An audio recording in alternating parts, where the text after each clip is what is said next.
And what's up, guys? I am going to teach you how to move the pawn. Now, a pawn can only move forward one square if that square is empty. Now, if it has not moved anytime during the game, a pawn also has the option of moving two squares forward in both if both squares are empty, right?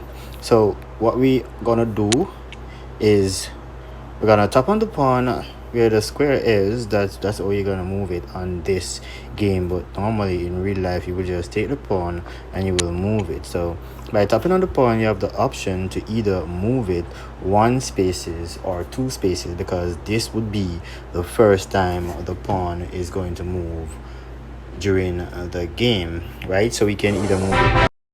Now let us move on to the next lesson. What we're gonna focus in on is the knight. So for the knight move in a L shape in any direction. The first two squares in one direction and then one square sideways. Now it can jump over other players if you want to do that. Now try and move the knight by tapping on the knight in any of the legal square. So when you tap the knight, all of these square that is highlighted by a diamond, you can tap on it. Now remember, the knight moves in a L shape, like 1, 2, and then 3.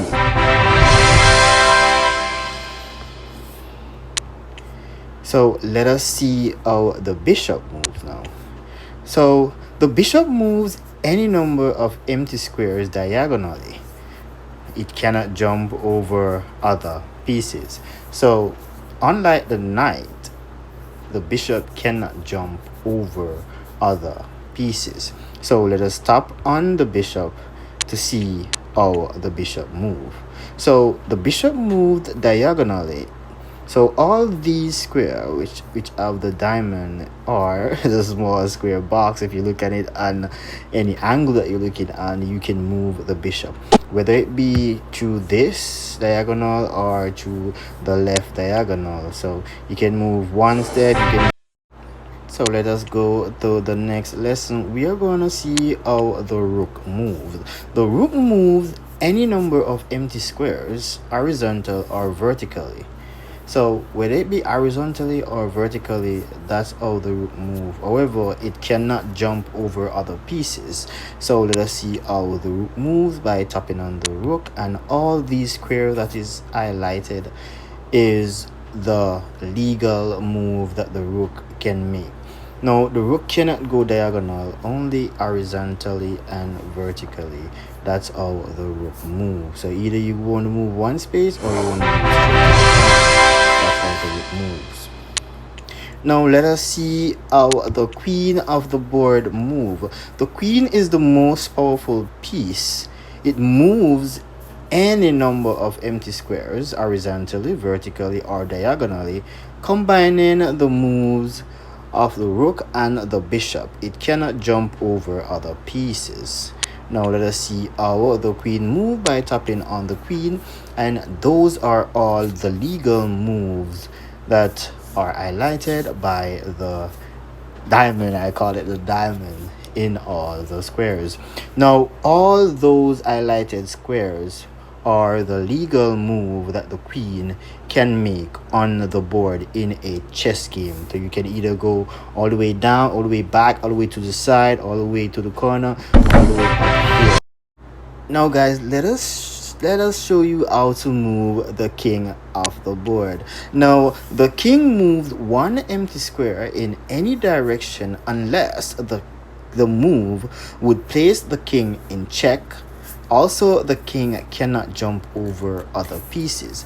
Now what this is saying is that if there is a square in front or behind, wherever the square is, that the king have a legal move, meaning that the king can move that way.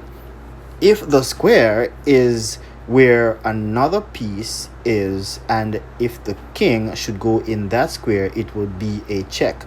Then the king cannot move in that square, even though it is a legal move for the king, but it is a check move, so the king cannot move in that square.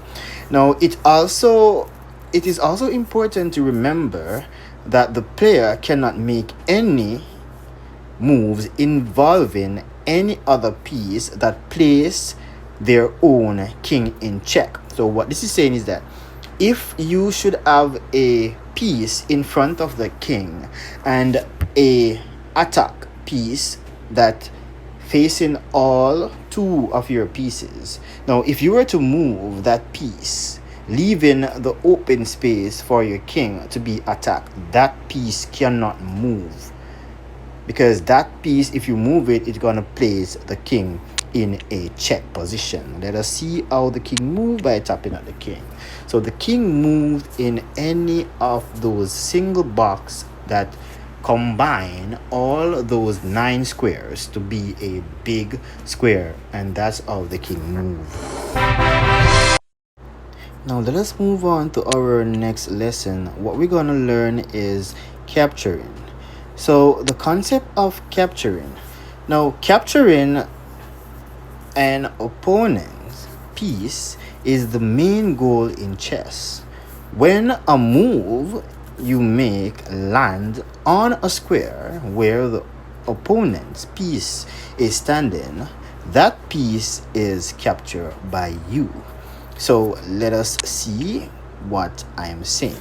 Now take for example, a pawn can only capture the opponent piece on either of the 2 squares diagonally in the front, but cannot move to the square if they are empty. So what this is saying is that you notice there is an empty square on the left of the white pawn, right?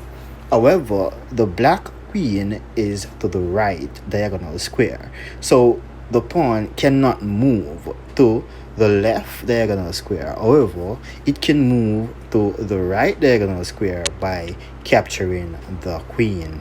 So let us tap on the pawn and then we will move.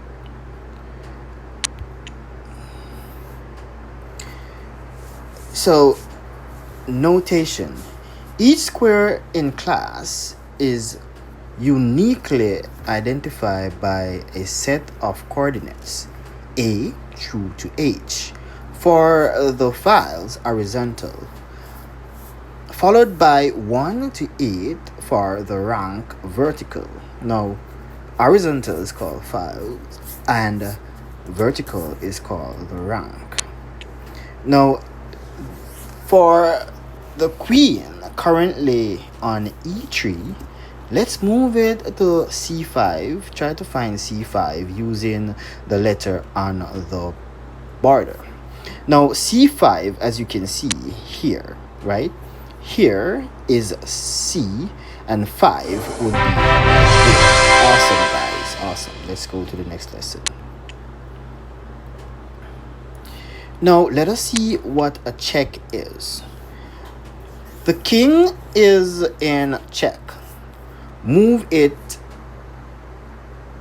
is under attack by the empty space. So what this is say is the king is in check when it is under attack by the empty space. So what this is saying is that now what you're gonna do here, right, because this is the king. So now let's check the opponent king by moving the rook from d2 to f2.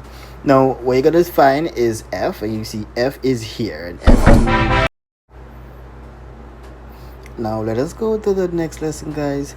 So what we're gonna do is to get out of check. So the king is never captured in chess. So if you are in check, and check is when opponent piece is about to capture or placed in a position to capture your king. So instead of capturing the king, you said check. You must get out of the check by using any of the following method.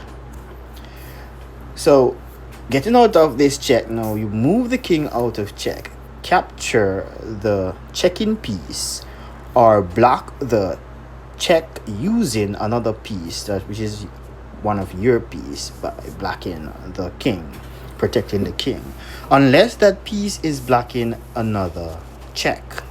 So if that piece is blocking your opponent from checking the king, you cannot move that piece. However, you can block any other piece which is free and in the location that can use to block that check. Now let us see how we can get out of this check. Now the black queen as your king in check. Can you find the move to get out of the check?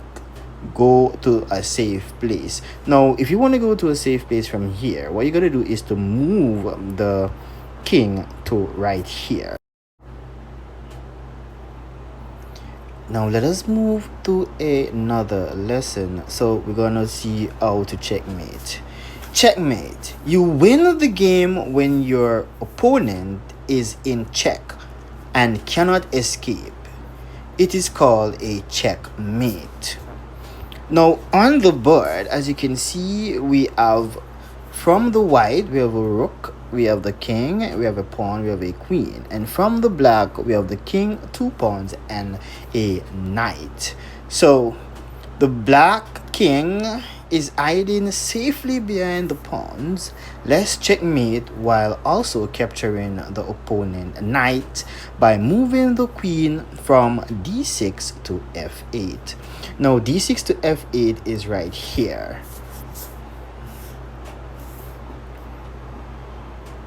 Now let us go to another lesson. This is called a stalemate.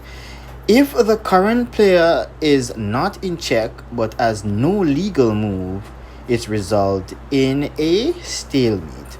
Now, as you can see on the board, we have the white rook, we have a white pawn and a king, and we have a black king and a black pawn. Now, the game ends in a draw and no one wins, even if the other player has many more pieces left. Now let us see stalemate. In the current situation, move the rook from g3 to g7 will result in a stalemate, because once you move the rook right there, then the king have no legal moves left. So let us see by. Now, I must say before I move on to the next lesson, stalemate is not an accomplishment, right? Stalemate means the game is draw, no one wins. So try to avoid stalemate. Now, let us move over to some special move. The first one is called castling kingside. Castling kingside. Once in every game, you can make a special move involving the king and one of the rooks. It is called castling. It is the only time in chess you can move 2 pieces in one move. The king moves 2 squares towards any of the rooks, and the rooks move directly to the other side of the king. But there are certain conditions. Let's continue to learn.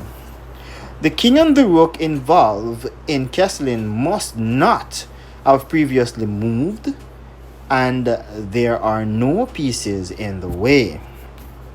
Also, you cannot castle if the king is in check, move into check, or goes through a square that will put the king in check.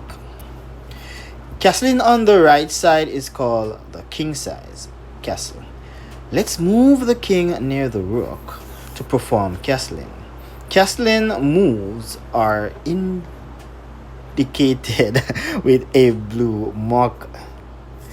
So let us see. So by putting the king here in g8, by putting the king here in g1, my bad, it's not g8, it's g1. So On to a next lesson, and we are in special moves. Now we're gonna castle queen side. Castling queen side. Similarly, castling on the left side is called queen size castling. Now let's move the king 2 spaces towards the left rook to perform queen size castle. Now from here, 2 spaces is there. Awesome, guys, that's great. Now let us promote and do a promotion. Now a promotion can only be done by a pawn. So let us read. When a pawn reaches the end of the board, it can be replaced with any piece except a king. This is called a pawn promotion. Now let us promote the pawn to the end when you can choose any piece you would like to place the pawn with. So if you want to replace the pawn with any of these, you can check it, but normally, depending on what the outcome that you need, you can either choose a knight, a bishop, a rook, or a queen. Most people normally choose queen. So what this means is it is a special pawn capturing move if your opponent moves a pawn 2 squares from its starting position.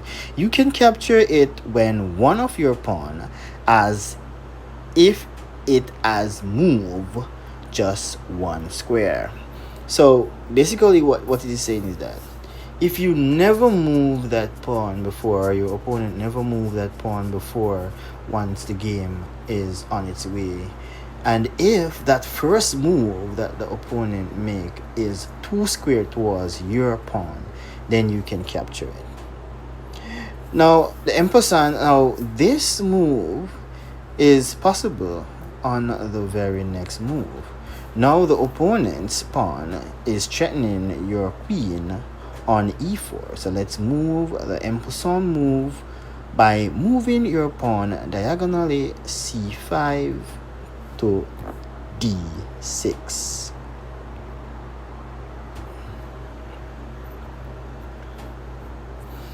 So it's just by moving the pawn around or diagonally to the next empty space. It's like pretending as if it was a one move and you capturing it.